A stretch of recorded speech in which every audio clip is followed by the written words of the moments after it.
The sudden blackout instantly spoiled my mood and turned a bright, cozy apartment into a dark, disgusting room. Oh, come on. I was outraged. I got up from the computer table and went to the kitchen for candles. A dim light lit up the kitchen, and barely setting the candle on the old lid of the jar, I stared out the window. The electricity was turned off, not only in our house. Almost our entire yard was plunged into impenetrable darkness. Only a few lampposts miraculously remained working, illuminating a section of road with dim bulbs at the entrance to the yard.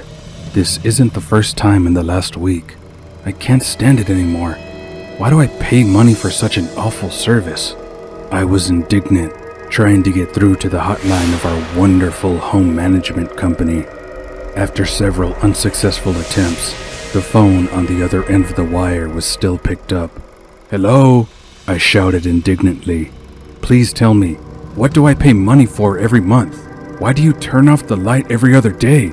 The voice on the phone sighed. I'm probably not the first one who called and made a scandal, but alas, it is the only way to solve the problem. "We apologize for the inconvenience," a tired male voice said the already memorized phrase. "There was a power outage on your line. The technicians have already left to fix the problem. How long should I wait? We will try to do everything as soon as possible. Once again, we apologize for the inconvenience. I think the problem will be fixed within 2 hours." I see. Goodbye, I muttered and hung up the phone. After putting the kettle on the stove, I lit one more candle and put it in the hallway. The apartment was filled with some light. Still, it was too early to go to bed, and I wouldn't fall asleep at that time, because it was only about 7 p.m. I went into the room and took a book from the already dusty shelf. Sitting down at the table more comfortably, I plunged into reading. The electricity was turned on at about 11 p.m. By this time, my eyes were already involuntarily closing, and soon closing the book, I reluctantly walked towards the bedroom. I had only to touch my face to the pillow as my eyes closed, plunging my mind into the world of dreams. Another very ordinary day was left behind, or maybe not so ordinary. That night, I woke up several times. Voices in the courtyard forced me to open my eyes. Unfortunately, I live on the first floor, and the windows in the apartment are too old. I'm still collecting money to install double-glazed windows. So far, I have to be content with what I have. Obviously, due to the old windows, I constantly hear what is happening outdoors, starting with extremely fascinating conversations of neighbors about politics, increasing prices, and discussions of other neighbors, ending with stupid stone teenagers with constantly screaming music.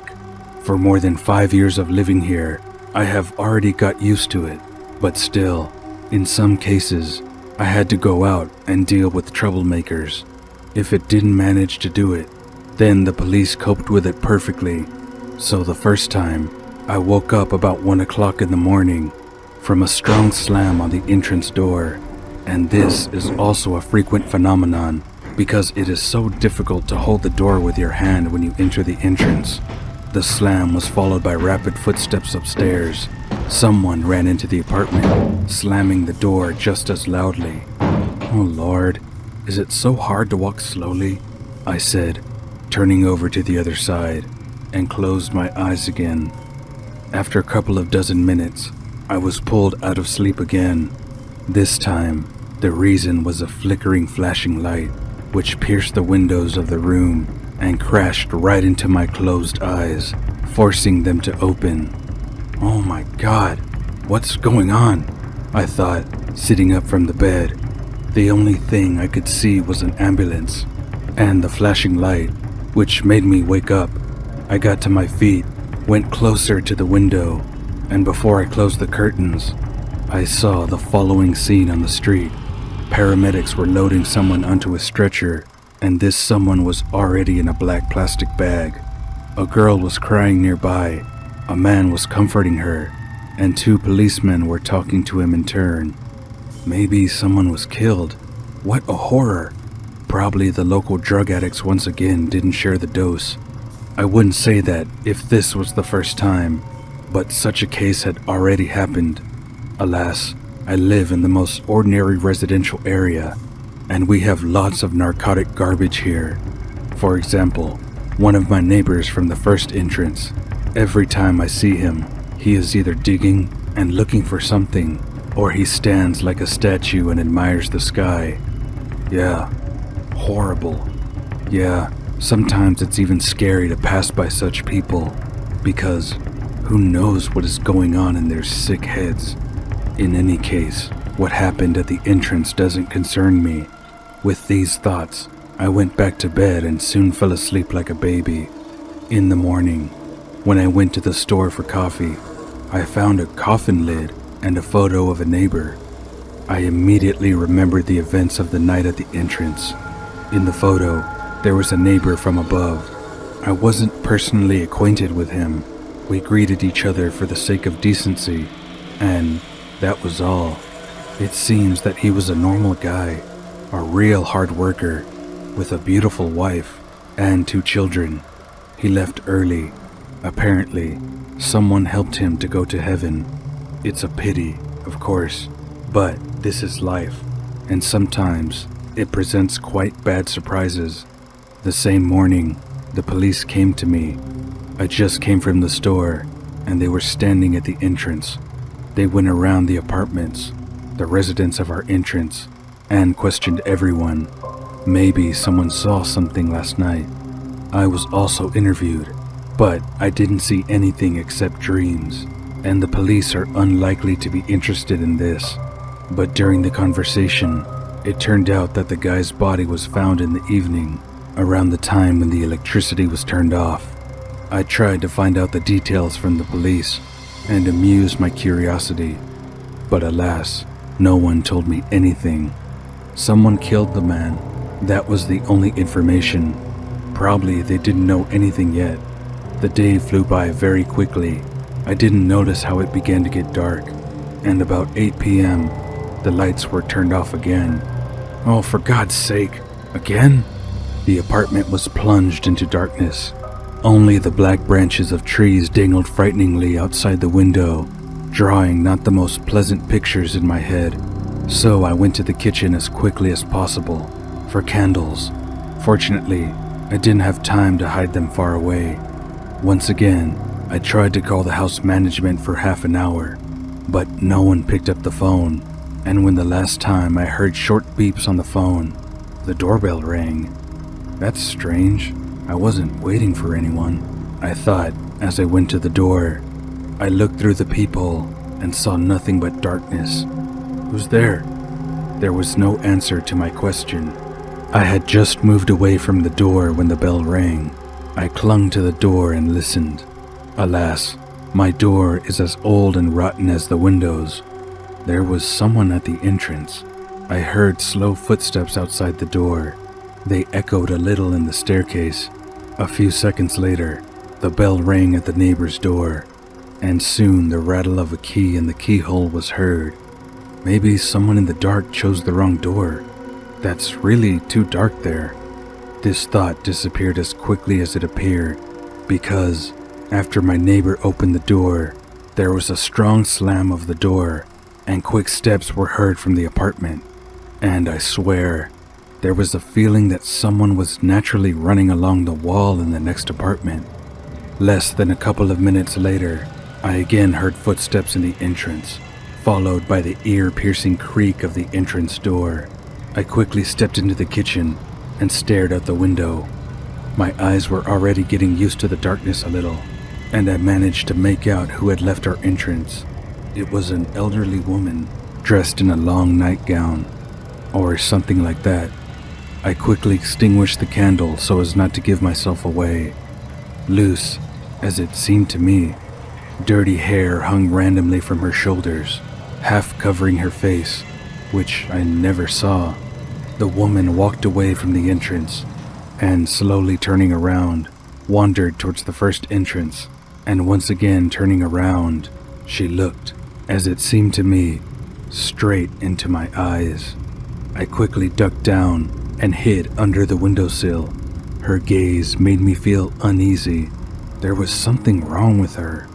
The silhouette in the nightgown has just disappeared, and after about half an hour, the light bulbs lit up again throughout the apartment. It was like I got into another world, honestly.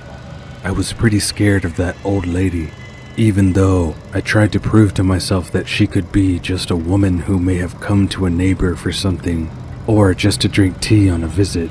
Still, I couldn't forget that gaze of hers when she left. She seemed to know that I was watching her. I have never experienced such a strange feeling in my life. Maybe it's just an accident. Maybe she was just looking in my direction, and I thought she looked at me. I amused myself by drinking the already cooled tea in the kitchen, and yet the next few hours at the computer didn't make me forget, but at least made me not think about what I saw, continue to live an ordinary life, and not fill my head with all sorts of nonsense. The darkness has an extremely negative effect on my imagination. By 12 o'clock at night, I was already lying in bed and slowly falling asleep. The next morning was far from being good. I was awakened by an insistent knock on the door. I didn't even open my eyes and staggered into the corridor, clinging to the peephole and seeing the people in uniform again. I opened the door. Good morning. One of the policemen said politely. Well, not so good, I muttered with displeasure. Did you hear or see anything suspicious in the entrance yesterday after about 8 p.m.? Maybe someone was fighting? Suddenly, the second policeman asked. Did something happen? I answered the question with a question. Yes, a man's body was found in a neighboring apartment. According to other residents, it was confirmed that this is the owner of the apartment. Are you serious? Making a surprised face, I instantly remembered the evening calls, first to my door and then to his door. I saw something yesterday. Come in. Let's not stand in the entrance. The guys thanked me and entered the apartment. After putting the kettle on, I told them that I had seen a strange old woman, that at first she rang my doorbell, but I didn't open it. Then she went to the neighbor. When he opened the door, there were some rustling sounds behind the wall and quick steps around the apartment. It lasted for 2 to 3 minutes, and the guests left the entrance. Have you seen her? Can you identify her? It was too dark. There was a power outage in the evening. I remember that she was wearing a white nightgown and was disheveled, as if she had just woken up. I couldn't see her face. It was covered with her hair. Well, thank you. You've helped us a lot. The officers quickly took their papers and left the apartment without even drinking tea. And I, having done some morning procedures, got ready and went to the house management company to arrange a scandal about the blackout. The house management didn't really tell me anything. They just shrugged their shoulders, explaining the constant failures in electricity by the fact that someone intentionally damages the wires. As it turned out, it wasn't their fault, and having arrived there to make a scandal, I just wasted my time. It's strange. Who needs it? Deliberately spoiling the wires and turning off the light? Maybe some kind of robbers or thieves. But even these assumptions involuntarily interrupted thoughts about the same old woman and about the second death in our entrance. It seemed to me that this is all somehow connected with each other. But how? Unclear. I returned home tired. There were no police, but the children were running around the yard as always, and the old women at the first entrance were anxiously discussing something. Hello. I greeted them with a fake smile, and silence followed in response. Damn, it is really difficult for you to open your old mouth and say hello in response, I thought as I passed by. But then I saw one of them motioning for me to come to her. Something wrong? I turned around. Come here, please. I went over to them and sat down on the bench. In the evening, as the lights are turned off, stay at home. Don't go out, and don't open the door to anyone, the old woman said warily. I just stared at one or the other old woman with bewilderment. Harridan woke up again. Another woman, whose name I still don't know, spoke faintly. Harridan? Yeah, she comes here from the next house. Probably she is the reason for murders that happen at your entrance. Last year, 3 men died. Now an old witch comes to visit you. Who are you talking about? I asked in a loud voice. She lives here alone.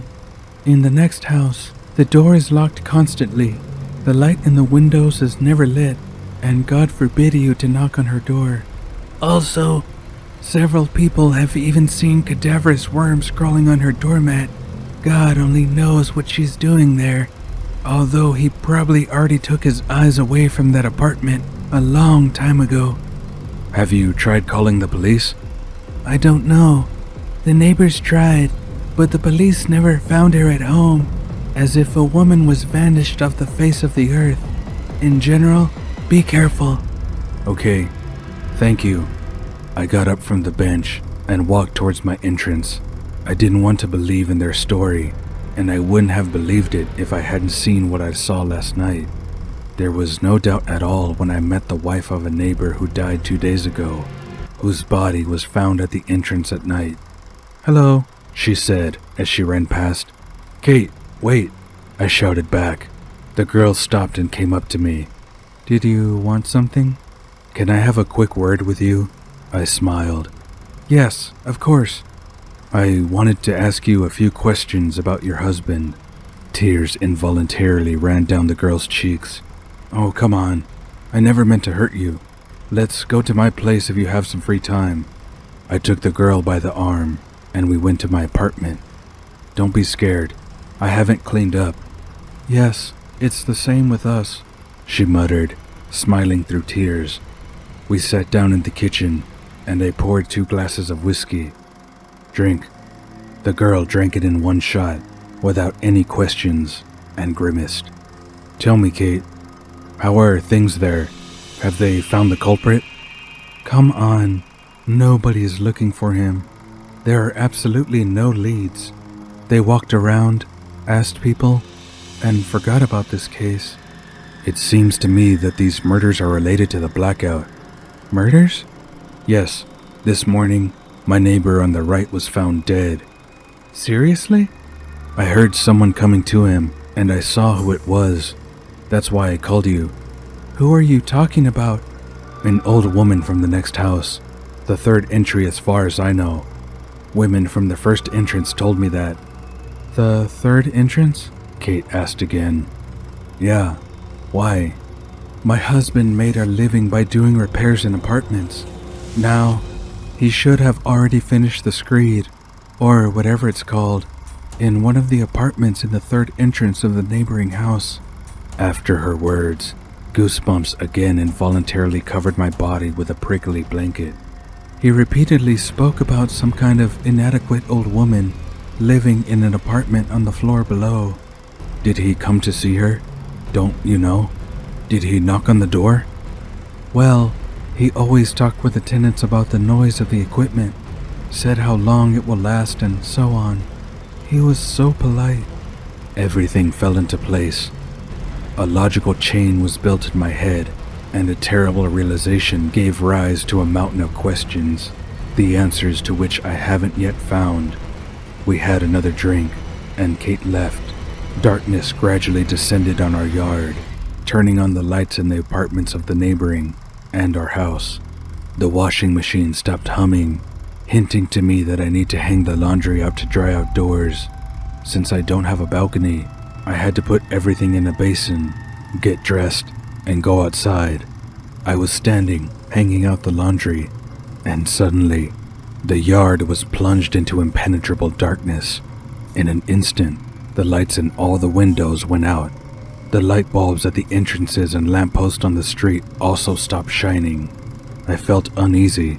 As I said, I can't stand the dark.